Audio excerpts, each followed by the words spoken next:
Bienvenue sur Renaissance émotionnelle, le podcast dédié à ceux qui cherchent à transformer leur vie, à trouver un sens au milieu du chaos et à retrouver un pouvoir intérieur. Je suis Émilie Monté, neuropraticienne de la Scamden et entrepreneur dans le monde du bien-être émotionnel. On se retrouve aujourd'hui dans cet épisode de podcast pour parler de la vulnérabilité. Explorer ce thème souvent mal compris. Moi, la première, pendant des années, je pensais que la vulnérabilité s'apparentait à de la faiblesse. Je me devais d'être forte, je me devais de tenir, je me voyais comme cette guerrière qui résistait aux épreuves de la vie. Alors, contacter ma vulnérabilité, c'était pour moi renoncer, abandonner. C'était également un risque que l'on se serve de ma vulnérabilité pour me faire du mal. Et si aujourd'hui j'ai envie de vous partager mes expériences personnelles sur ce thème, la vulnérabilité, c'est parce que j'ai compris que la vulnérabilité, c'était loin d'être ce que je pensais. Et je l'ai compris au travers mon parcours et également grâce aux recherches de Brené Brown. Et c'est tout cela que nous allons voir au cours de cet épisode. Brené Brown est une chercheuse, professeure et auteure américaine connue pour ses travaux sur les émotions et expériences qui influencent notre vie sociale et professionnelle. Elle a fait de multiples recherches sur la vulnérabilité, la honte, le courage et l'empathie. Et pour elle, la vulnérabilité, c'est un acte de bravoure.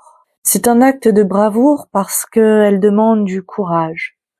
Elle définit le courage par la racine latine du mot corps, qui veut dire cœur.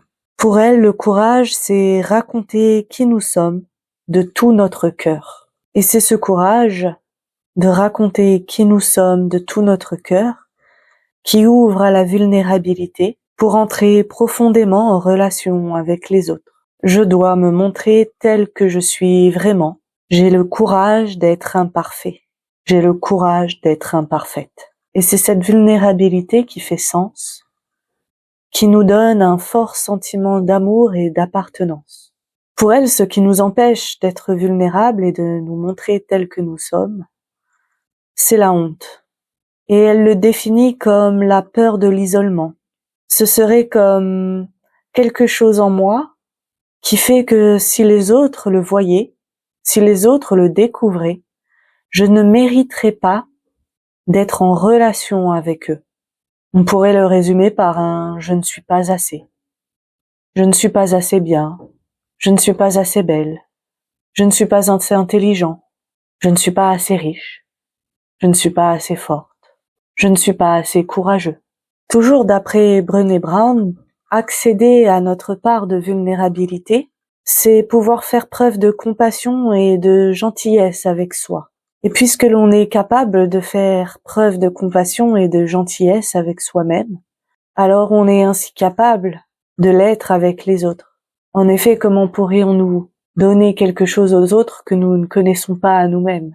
Comment pouvons-nous être réellement dans un sentiment, dans une émotion de compassion, si nous sommes incapables de nous donner cette propre compassion, cette propre gentillesse avec soi-même? Non pas par peur d'être abandonné, non pas par peur d'être rejeté, mais simplement en étant totalement vrai, totalement authentique, parce que l'on aurait abandonné l'idée d'être ce que l'on pourrait être, et nous serions simplement ce que nous sommes, sans garantie de réussite.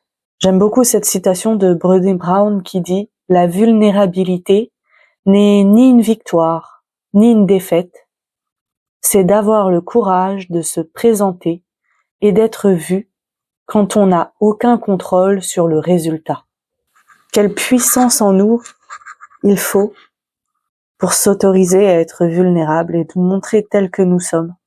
Personnellement, il m'a fallu longtemps pour accéder à cette puissance d'être vulnérable. Lorsque j'étais petite, j'avais ce manque d'affection, ce manque d'amour à combler. Et à mon sens, Pour le combler, il fallait que je devienne parfaite. Plus je serais parfaite, plus on pourrait m'aimer.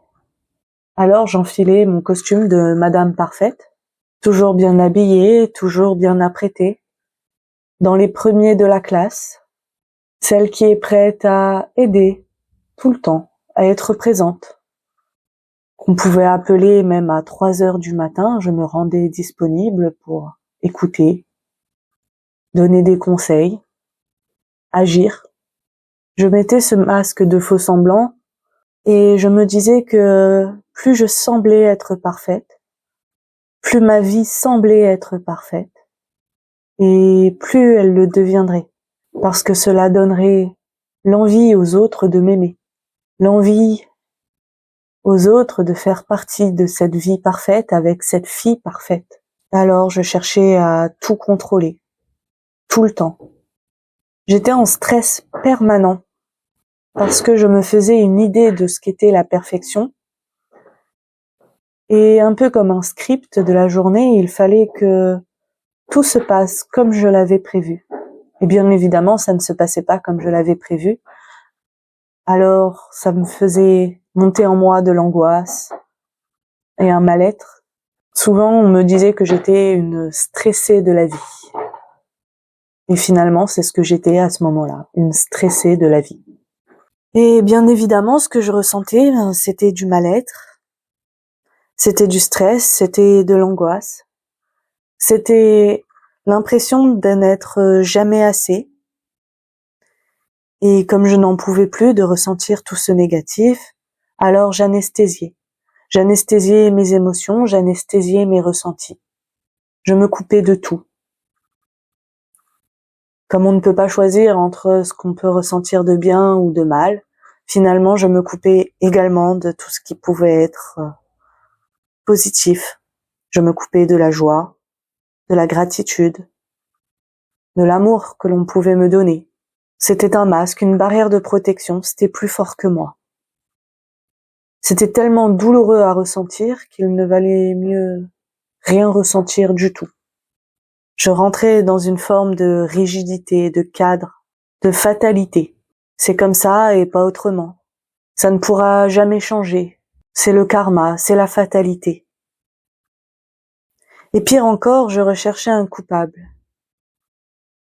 extérieur. Mon histoire familiale, mon père, ma mère, mes frères et sœurs. Cet homme dont la relation n'a pas fonctionné, qui me blesse, qui me fait du mal. Ce patron qui me dévalorise, ou tout du moins qui ne me met pas assez en valeur. Ces autres sur qui on ne peut pas compter, qui sont incapables de voir au-delà des apparences. Tout était bon et tout était prétexte à trouver une façon de décharger ma douleur et sortir de mon inconfort.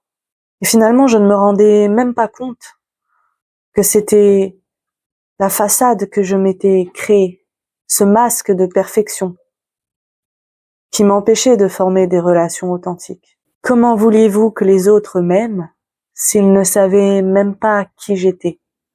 Comment vouliez-vous que les autres m'aiment si moi-même j'étais incapable de compassion et de gentillesse avec moi-même? Si j'étais incapable de regarder mes imperfections avec douceur? Comment pouvais-je sortir de ce cycle auto-infligé de solitude et d'insatisfaction? Et surtout, comment je pouvais demander aux autres de me sauver alors que je portais ce masque qui me cachait continuellement? J'aimerais vous dire qu'il y a eu un grand moment pivot où tout a commencé et où j'ai pu accepter entièrement et exprimer ma vulnérabilité. En fait, il n'y en a pas eu qu'un seul, il y en a eu plein. Et c'est un travail de tous les jours. Un travail que je continue encore maintenant. Pour moi, le début, le déclencheur, cela a été de commencer les séances de la Scamden où j'ai pu oser regarder mon histoire, oser regarder à l'intérieur de moi, qui je suis, qu'est-ce que je ressens et pourquoi j'agis comme ça, sans jugement, sans honte, sans peur, juste de regarder les faits, de pouvoir les partager au travers ces séances, pour pouvoir switcher les perceptions, les émotions et toute cette partie inconsciente en moi, vers de la douceur, de la joie, de la compassion, vers de la libération, de l'apaisement. C'est d'avoir osé être qui je suis, sans masque, sans faux semblant, en enlevant l'étiquette de Madame Parfaite au cours de ces séances, qui m'ont permis d'étendre cet espace à l'extérieur des séances et d'être de plus en plus moi en toutes circonstances. D'oser partager mes peurs, mes doutes, mes émotions négatives, mais aussi mes blessures auprès de ma famille, pour commencer, puis de mes amis, et d'étendre cela à des personnes que je connaissais moins, voire pas du tout, au travers ce podcast, par exemple. C'est pour moi une nouvelle étape dans le partage de ma vulnérabilité, dans l'acceptation de qui je suis. Je dirais que ce n'est pas un chemin sans embûches, une ligne droite. Il y a des virages, des slaloms, des hauts et des bas. Et je crois que c'est justement ça, d'accepter de regarder ce chemin imparfait, tout comme moi, d'avancer, de le regarder tel qu'il est, et de se dire c'est ok. C'est ok et c'est assez. Ça me convient. Parce que plus je suis dans ça me convient, plus je suis dans l'acceptation, et plus je ressens de la joie et de la gratitude d'être là, d'être qui je suis, d'avoir vécu ce que j'ai vécu. Ça me donne la force, le courage d'avancer, d'évoluer, d'aller encore plus loin que ce que j'aurais pu penser. C'est ce qui m'a permis de me reconnecter à mes émotions anesthésiées, qu'elles soient bonnes ou mauvaises, négatives ou positives, de pouvoir m'autoriser à les ressentir de nouveau. D'où le nom de ce podcast, Renaissance émotionnelle. C'est de pouvoir faire douter mon ego, celui qui disait « j'ai raison, c'est comme ça et pas autrement », celui qui pensait que seul existait le karma et la fatalité, celui qui était dans le surcontrôle de son environnement, de pouvoir lui dire stop, de pouvoir lui dire doucement, de pouvoir lui montrer que le doute existe et que c'est dans ce doute que l'on peut s'épanouir, que l'on peut ouvrir le champ des possibles, que l'on peut vivre des expériences que l'on ne pensait pas possibles. Et que si on peut vivre ces expériences qui nous semblaient impossibles, c'est bien qu'il y a des chemins, des voies que l'on ne connaît pas encore et qui peuvent nous amener à des états que l'on ne connaît pas encore et qui sont plutôt cool. Ce chemin imparfait m'amène également à arrêter de chercher un coupable, de sortir de ce rôle de victime qui subit sa vie et de se dire que les réponses sont là, déjà présentes à l'intérieur de moi, et que c'est en travaillant sur moi, mes émotions, mes comportements, que je pourrai alors vivre la vie que j'ai choisie, celle dans laquelle je m'épanouis, dans laquelle je me sens bien, dans laquelle je m'aime et je me sens aimée. Alors je peux déposer le masque de Madame Parfaite et juste être qui je suis, dans mes moments de doute, de tristesse, de colère, dans les fois où j'ai pu échouer et faire des erreurs. Et plus je m'accepte dans ma globalité, plus je suis capable de me montrer telle que je suis. Et maintenant, quand je suis en contact d'autres personnes, en étant simplement moi, je me sens acceptée et aimée pour qui je suis, comprise parce que je me comprends et que je partage qui je suis, le véritable moi. C'est aussi comme ça que je sais et j'ai pu poser mes limites avec ces personnes qui n'écoutaient pas, ne me respectaient pas ou n'acceptaient pas qui j'étais réellement. Pour réussir à m'entourer de personnes qui sont prêtes à entrer dans cette authenticité, qui sont prêtes à me dire « tu mérites de recevoir de l'amour et d'être parmi nous, même si tu es imparfaite ». Alors oui, c'est dur et ça demande du courage, mais ressentir de la joie et de la gratitude, sortir de ce cercle vicieux du malheur et se sentir aimé profondément, véritablement, c'est un beau chemin, courageux et magnifique qui mérite d'être emprunté. C'est pourquoi à travers ce podcast, j'ai envie de vous inviter à explorer votre propre vulnérabilité. Tout d'abord en vous questionnant sur les parts de vous-même que vous souhaitez cacher, celles qui font peur, celles qui sont tristes, celles que l'on n'a pas envie de montrer, de divulguer.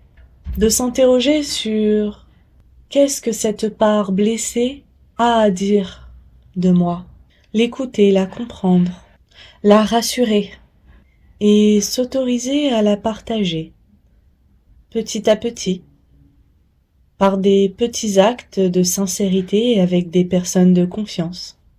Pratiquez l'autoréflexion pour reconnaître et accepter vos imperfections. Vous ouvrir un espace concret, grâce à du journaling, comme un espace émotionnel à l'intérieur de vous, pour aller explorer ces parts vulnérables. Allez à la rencontre d'elles-mêmes. Prenez le temps de remarquer les moments où vous vous sentez imparfait et où vous avez l'impression d'avoir besoin de paraître parfait. Vous avez l'impression de devoir cacher vos défauts. Qu'est-ce qui déclenche ces sentiments ? Quelle est la situation ? Quel est le contexte ? Auprès de qui ? Reconnaître ces moments est la première étape pour accepter qu'il n'y a pas de mal à être parfait. Et petit à petit, s'autoriser à les partager, les admettre. Pour prendre un exemple concret, régulièrement je donne des conférences. Lors de ces conférences, il y a du monde, personnes que je ne connais pas. Ça veut dire partager une partie de mon histoire, mais aussi une partie de mes connaissances et de mon savoir. Et la jeune fille à l'intérieur de moi se sent petite, stressée et angoissée de ne pas être à la hauteur, de ne pas se sentir suffisante, de ne pas amener assez, d'être peut-être rejetée, ridiculisée, moquée, jugée. Et la première étape, c'est déjà de le voir, le reconnaître, s'autoriser à le ressentir, puis de le partager. Souvent, mes débuts de conférence commencent par « Je me sens nerveuse d'être auprès de vous et un peu stressée ou angoissée. » Et déjà rien que le fait de m'autoriser à le dire, d'autoriser à montrer cette vulnérabilité, je sens le poids de ces émotions devenir plus léger. Et je ressens de la bienveillance, de la compassion et de la gentillesse auprès de mes interlocuteurs. Ce qui me permet de me sentir mieux, plus acceptée et prête pour cette conférence à me dévoiler et dévoiler mes connaissances et compétences.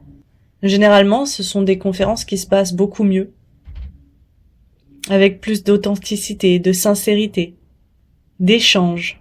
Comme s'il y avait une réelle connexion qui se créait rien que parce que je me suis autorisée à partager mes émotions de stress et d'angoisse avec ces personnes qui sont venues simplement écouter et découvrir ce que j'avais à partager.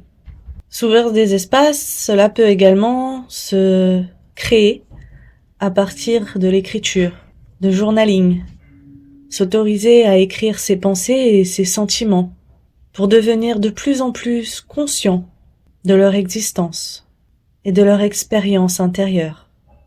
C'est également par de la visualisation, de la méditation, en s'autorisant à aller à l'intérieur de soi, simplement observer les pensées et les sentiments, sans jugement, petit à petit, 5 minutes par jour, en se concentrant sur notre respiration, et en notant les sensations dans notre corps et nos pensées qui nous traversent l'esprit. Apprendre à faire des compliments honnêtes envers soi et les autres, sans rien attendre en retour. Un petit geste qui ouvre un dialogue plus sincère et partagé. Partager nos émotions, partager nos pensées, partager nos ressentis personnels. Dans des conversations, dans des lieux, avec des personnes qui sont prêtes à nous écouter et à recevoir. Il n'y a pas besoin d'aller dans la profondeur pour que cela change la vie. Simplement à être vrai, juste plus personnel que d'habitude, plus sincère, plus honnête. Et c'est de cette façon, en faisant preuve de courage, le courage de raconter qui nous sommes de tout notre cœur, que l'on peut accéder à notre profonde vulnérabilité, accepter de se montrer vraiment, d'aimer de tout notre cœur et de s'exercer à la gratitude et à la joie, même dans les moments durs, inconfortables et désagréables, de se sentir simplement reconnaissant, d'être là, présent, en vie et en lien avec l'autre, d'oser sans garantie de réussite, et de croire que je suis assez, je suis suffisant, je suis suffisante. Alors simplement je peux embrasser ma vraie nature pour une vie plus riche et authentique.